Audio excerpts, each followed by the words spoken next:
Yusa nakasuway na ba mo panguha ning dungan-dunggan kaning mamilit ra sa kahoy nya dayon isagol sa pansit? Ana, grabe gyud pagkalamian ni isagol sa pansit, murag panit pud sa inasal, di matabas-tabas, porting pagkaayosa, buwa-buwa na sang baba sa mga singgaw, wa nay daghang pasundayag, o di napunta. Sugdan na nato, di may kahoy nga layang nga natumba, nya pag-ukab nato sa ilawom, porting pagkaayosa.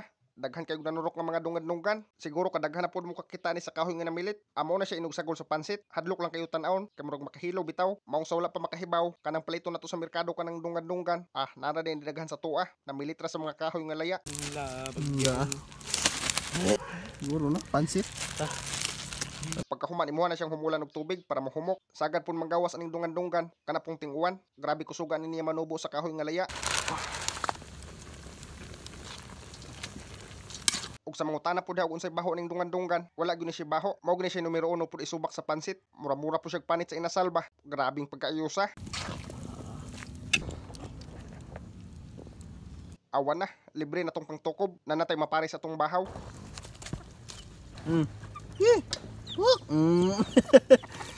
Di po ni matabas-tabas ning manuka. Porma puglonos. Bisag nasa kaha. Gituhik yun. O dira tong pansit. Luto na. Grabing pagkaayosa. Unsa pa tong gidugayan? Ibahog natin sa tong hukaran. Wa nay daghang pasundayag. Tukbon sa tani. Kay gusla na kayo. Ohla. Habab. Gi, bunal. Pabutod na pod. Mas nyaong. Baho ha? No. Kabagak. Dungan-dunggan sa kahoy. Layo ng kahoy. Ano sa? May nga yung pansit nun. Gusto ba?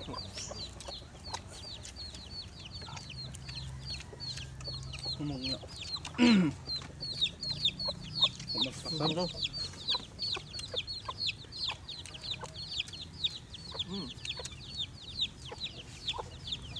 Sigara din sabaw to. Nakuha na. Sabaw. Saan ka? Pansit? Ang buwan din. Oh ha? Ay sagkuloy.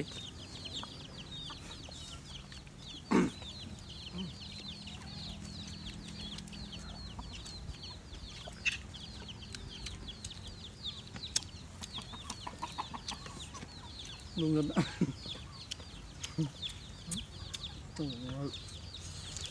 Ang sa dagko kayo kung mahiwa.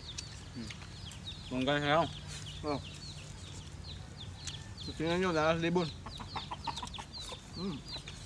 Yan na. Buwang.